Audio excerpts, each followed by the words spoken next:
Dnes se podíváme do míst, kam se běžný cestující nikdy nedostane. Zastavíme v tubusu mostu nad Nepomuckým rybníkem, navštívíme obratiště souprav ve stanici Smíchovské nádraží a nakonec se vydáme i na zkušební trať depa Zličín.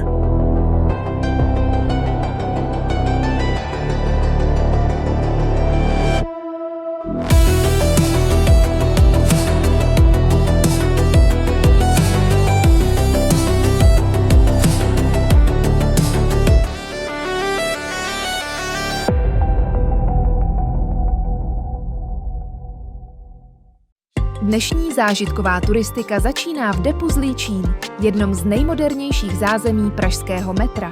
Podíváme se, jak funguje každodenní provoz depa, jaké soupravy jsou zde odstaveny a co všechno je potřeba zajistit ještě předtím, než první vlaky vyjedou pod ulice Prahy.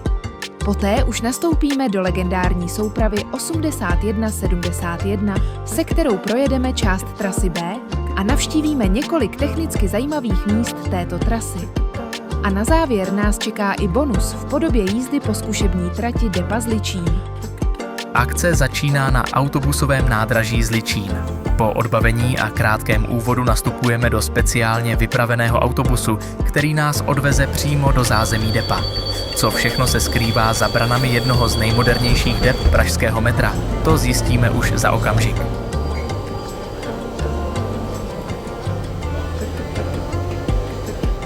Na dnešní zážitkové turistice na depu Zličín. Co se stane ve chvíli, kdy se v pražském metru rozezní poplach?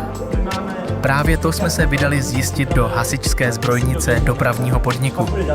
Během exkurze jsme se seznámili s technikou, vybavením i každodenním provozem hasičů, kteří zasahují nejen v metru, ale také u tramvají, autobusů a dalších objektů nejen dopravního podniku.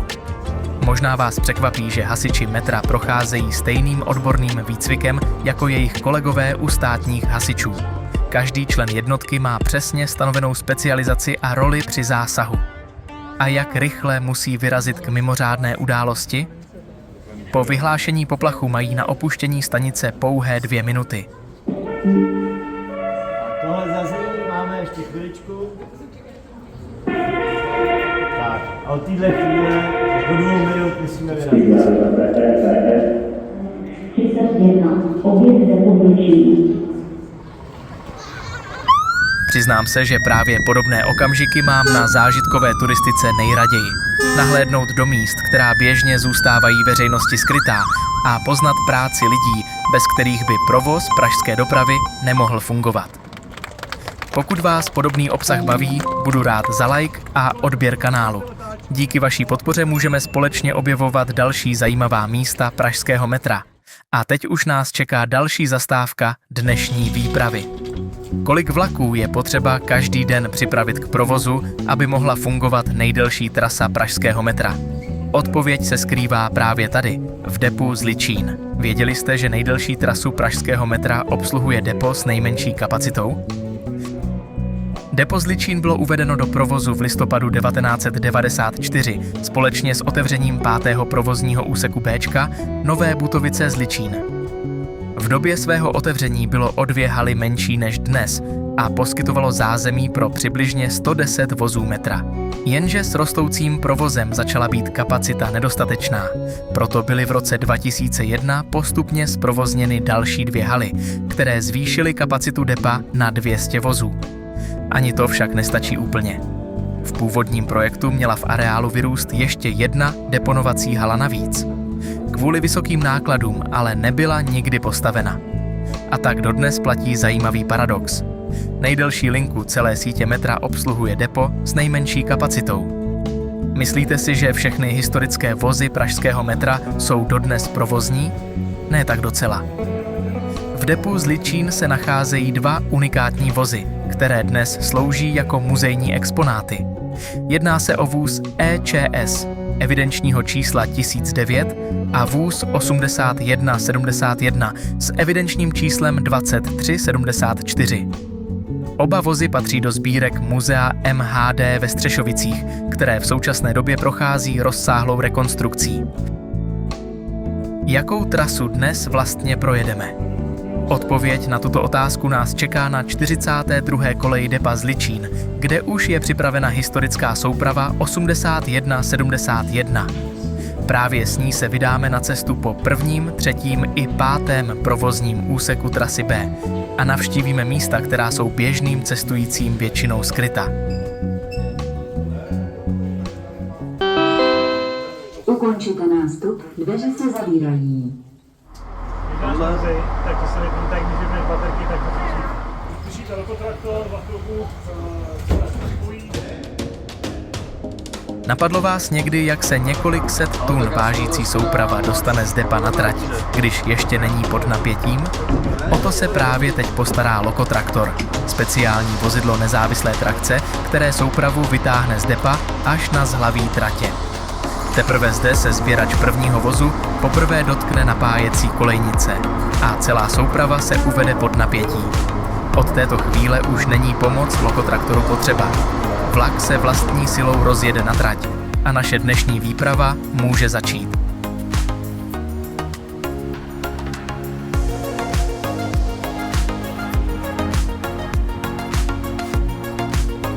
Než se společně vydáme na zvláštní jízdu tohoto vlaku na trasu B, pojďme si krátce seznámit s jeho minulostí. Stejně jako u předchozího typu EČS je jeho výrobcem Vytišťanský strojírenský závod. S ohledem na výstavbu sklonově náročnější trasy A, Praha požadovala po ruském výrobci výkonnější vozidlo. Vytišťan dodal výrazně inovované, modernější vozy, které se vyznačovaly především silnějšími motory, zářivkovým osvětlením a poprvé uplatněnou koncepcí čelního a vloženého vozu. V závislosti na různých sériích dodávek, ve kterých byly vozy pro pražské metro průběžně dodávány, se měnil i barevný typ umakartu interiéru vozu. Tuto historickou soupravu se podařilo sestavit z vozů, které jednotlivé série dodávek zastupují, a tím se zachovalo všech 5 barevných typů umakartů. Vlakové soupravy těchto vozů sloužily metru 31 let a staly se doslova ikonou pražského metra. A teď už se pojďme věnovat dnešní jízdě. Při každém výjezdu soupravy z depa na trať se musí strojvedoucí prostřednictvím radiostanice VKV ohlásit vlakovému dispečerovi. Od něj dostane strojvedoucí dispozice pro jízdu na trať.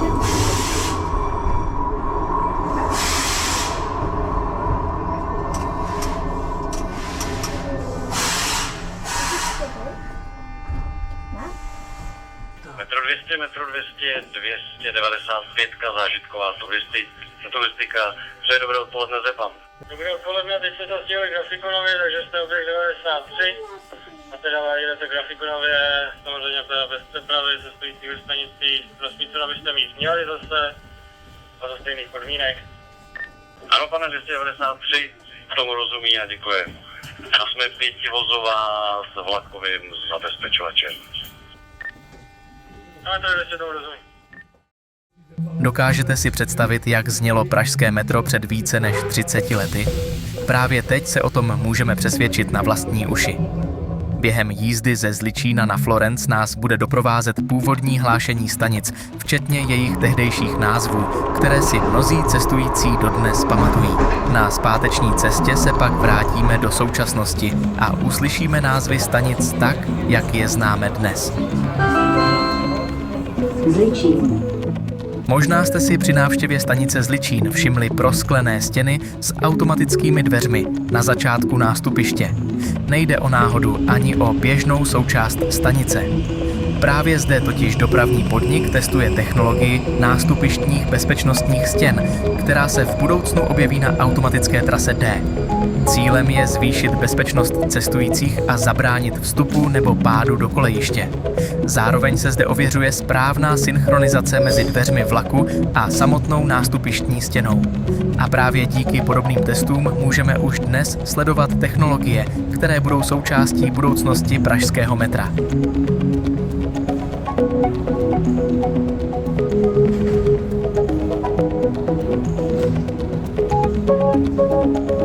Všimli jste si někdy červeného bezpečnostního panelu na začátku nebo na konci nástupiště? Většina cestujících kolem něj projde bez povšimnutí, přitom právě toto tlačítko může v krizové situaci zachránit lidský život. Jedná se o systém nouzového zastavení vlaku, zkráceně NZV, který se nachází v každé stanici metra, u každé koleje zvlášť. Pokud dojde například k pádu člověka do kolejiště, stačí rozbít ochranné sklíčko a tlačítko stisknout. Vlakový zabezpečovač okamžitě vyšle signál, který zabrání odjezdu soupravy ze stanice nebo zastaví přijíždějící vlak, pokud je ještě v dostatečné vzdálenosti. Právě rychlá reakce cestujících může v podobných situacích rozhodovat o vteřinách a někdy i o lidském životě. Příští stanice Stodůlky.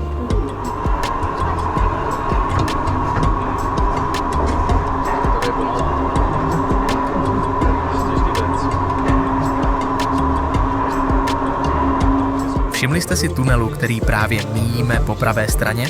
Přestože vypadá jako běžná součást tratě, žádný vlak s cestujícími tudy nikdy neprojel. Jedná se o pozůstatek plánované odbočky trasy B do oblasti západního města. Právě odsud měla v budoucnu pokračovat další větev metra směrem na západ Prahy.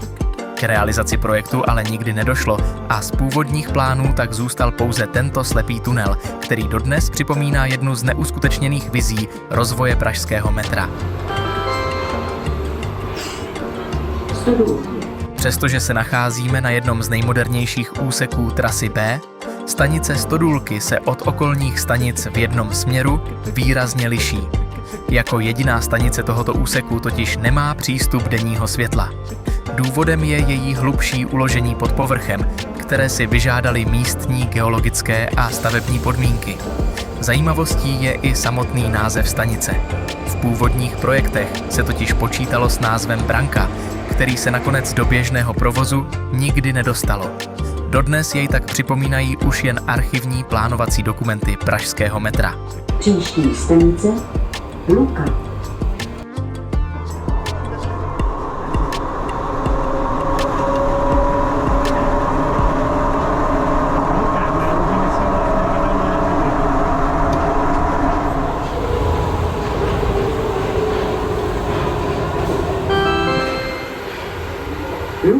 Při pohledu z jedoucí soupravy možná ani nemáte pocit, že se stále nacházíte v metru. Stanice Luka patří mezi nejotevřenější stanice celé trasy B. Díky proskleným stěnám je odsud možné sledovat okolní sídliště i okolní zástavbu. A stanice tak působí spíše dojmem příměstské železnice než klasického metra. Zajímavostí je také její původní projektový název. V plánovací dokumentaci se totiž dnešní Luka měla jmenovat Stodůlky. Název byl nakonec použit až pro předchozí stanici a původní označení Luka tak zůstalo zachováno dodnes. Příští stanice Lužiny.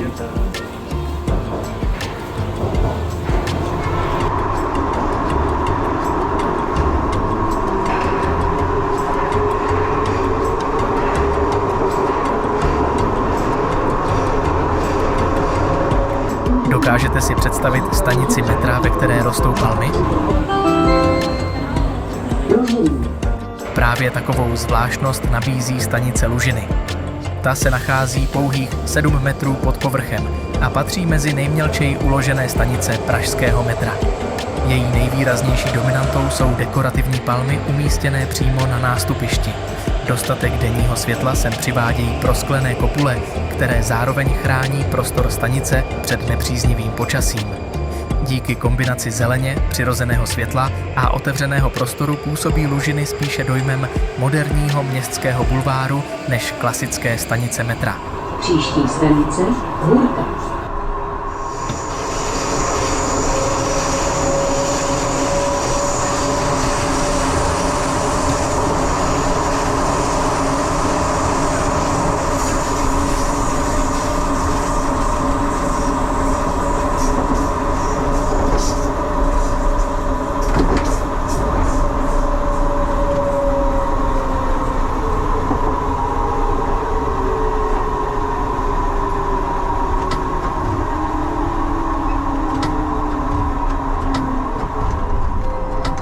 Věděli jste, že právě teď nejedeme tunelem, ale po jednom z nejzajímavějších úseků celé trasy B?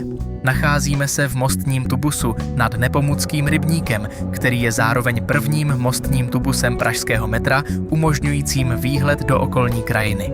Aby přechod mezi tmavým tunelem a denním světlem nebyl pro strojvedoucí nepříjemný, jsou okna navržena tak, že se jejich velikost postupně zvětšuje a oči si mohou na změnu světelných podmínek přirozeně zvyknout.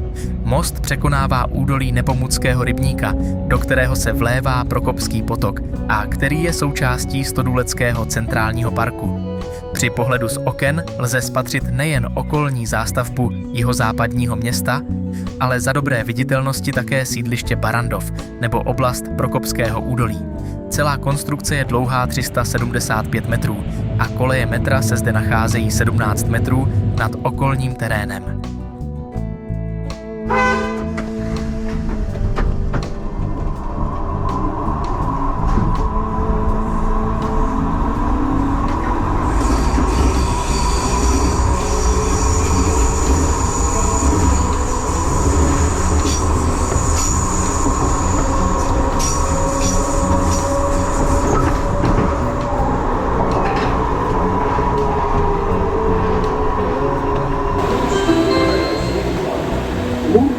Věděli jste, že se právě nacházíme pod pěší zónou?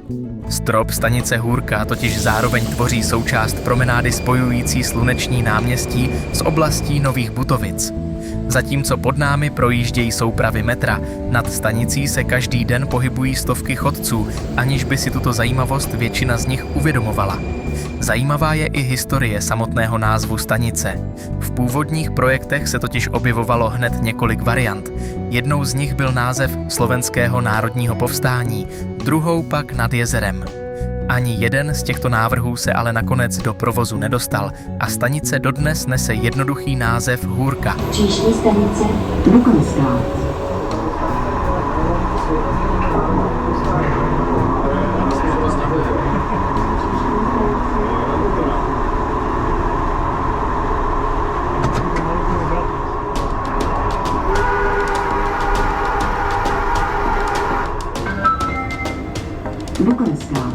Právě výjíždíme na třetí provozní úsek trasy B, který byl uveden do provozu 26. října 1988. Věděli jste ale, že tato stanice měla úplně jiný název? Dnešní stanice Nové Butovice se totiž v minulosti objevovala pod názvem Dukelská. Ještě dříve se dokonce uvažovalo o názvu Únorového vítězství, který odrážel tehdejší politickou atmosféru. Právě zde se také nachází pozůstatek doby, kdy byla stanice konečnou trasy B. Za stanicí jsou dodnes zachovány dvoukolejné obratové koleje, které sloužily k obracení souprav před dalším prodloužením linky směrem na západ. Ačkoliv dnes vlaky pokračují dále ke Zličínu, tato část infrastruktury stále připomíná dobu, kdy zde cesta cestujících končila. Příští stanice Želva.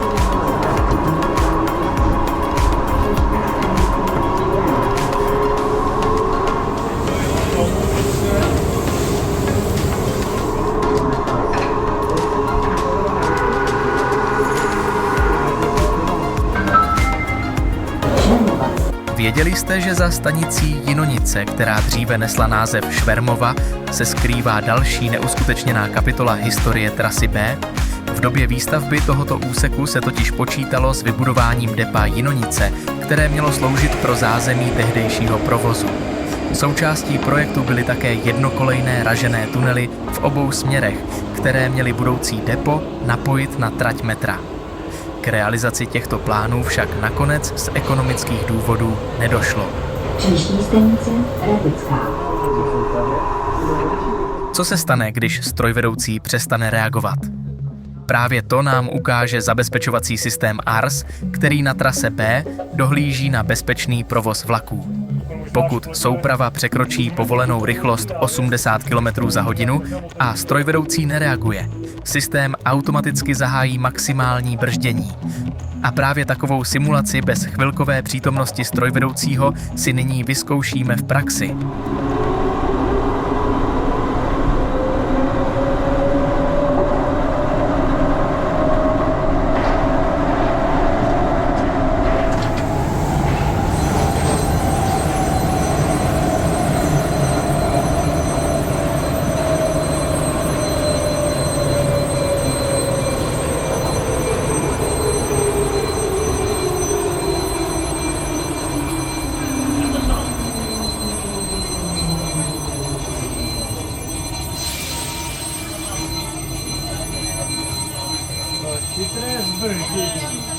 Tento moment je důkazem, že metro je skutečně velmi dobře zabezpečené. A protože náš strojvedoucí úspěšně přežil vlastní simulované selhání, můžeme pokračovat dál. Radlická. Věděli jste, že právě Radlická je dlouhodobě nejméně využívanou stanicí pražského metra? V době její výstavby se totiž počítalo s rozsáhlou bytovou výstavbou v okolí stanice. Plánované sídliště ale nakonec nikdy nevzniklo a stanice tak dodnes odbavuje výrazně méně cestujících, než projektanti původně předpokládali. Příští stanice Smíchovské nádraží.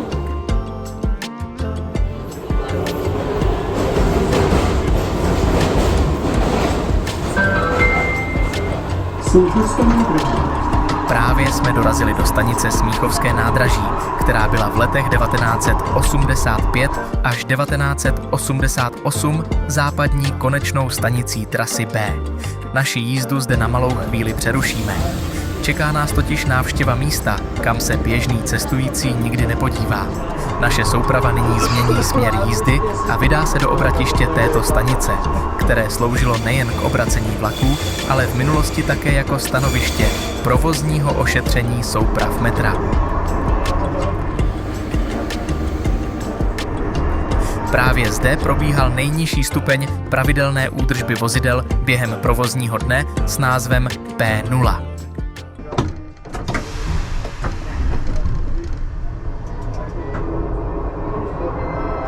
A teď už se nacházíme na prvním, nejstarším provozním úseku trasy P, který byl otevřen v roce 1985. Jeho historii, výstavbě i zajímavostem jsme se podrobně věnovali v samostatném dílu Noční zážitkové turistiky na trase P. Pokud vás tato část metra zajímá více do hloubky, odkaz na video naleznete v popisu pod videem. My se nyní zaměříme na místa, která během běžných jízd zůstávají cestujícím skryta. Příští stanice Sokolovská, přestup na trasu C.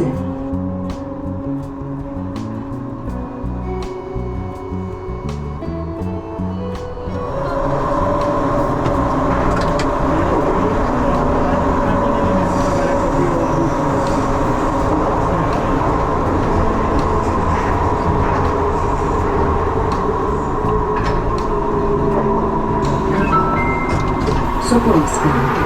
Přestupní a konečná stanice. Prosíme vystupte. Přestupní a konečná stanice Sokolovská, dnešní Florence, skutečně ve své době byla.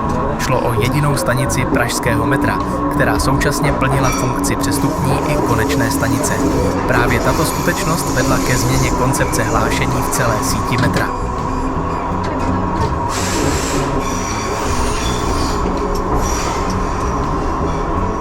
Vítejte na obratové koleji stanice Florence. Na první pohled se může zdát, že se jedná o běžné obratiště. Ve skutečnosti se však nacházíme na koleji, která zároveň tvoří spojku mezi trasami B a C. Celá spojka měří 1280 metrů a mezi oběma trasami překonává výškový rozdíl téměř 30 metrů. Na trasu C se napojuje v mezistaničním úseku mezi stanicemi Florence a Vltavská.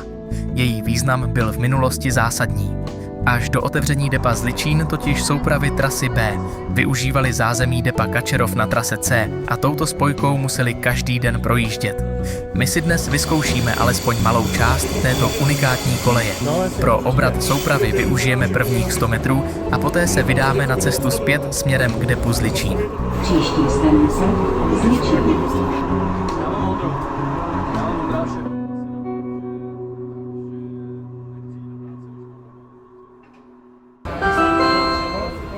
Zličín.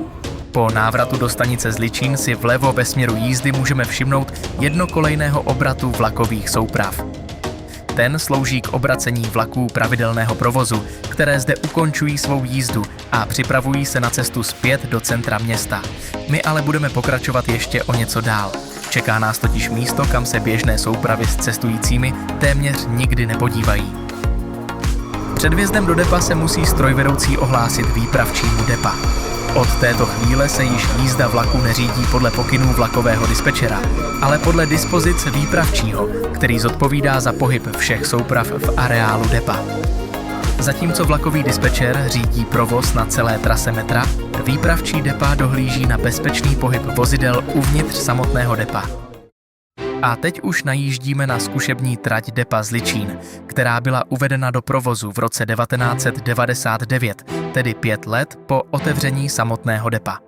Jak už její název napovídá, slouží k ověřování technického stavu souprav po opravách a revizích, k zajíždění nových vozidel i k výcviku strojvedoucích. Právě zde se také nacvičují mimořádné situace a různé provozní závady, se kterými se mohou zaměstnanci setkat během běžného provozu.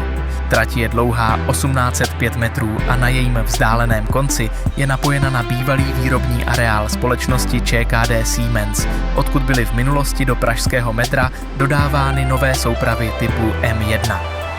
Po levé straně můžeme vidět takzvané malé depo, které slouží k odstavení speciálních vozidel údržby a posunovacích prostředků využívaných především během nočních výluk.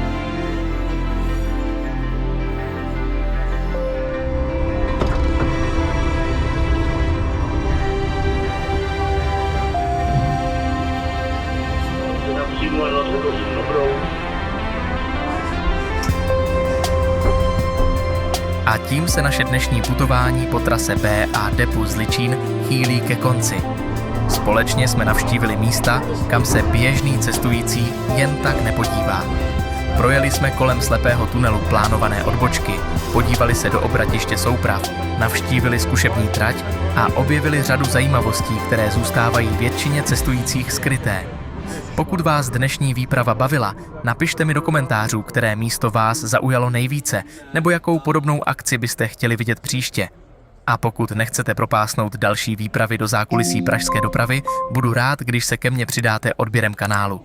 Děkuji za vaši přízeň, přeji vám šťastnou cestu a u dalšího dílu na viděnou. Prosíme, postup.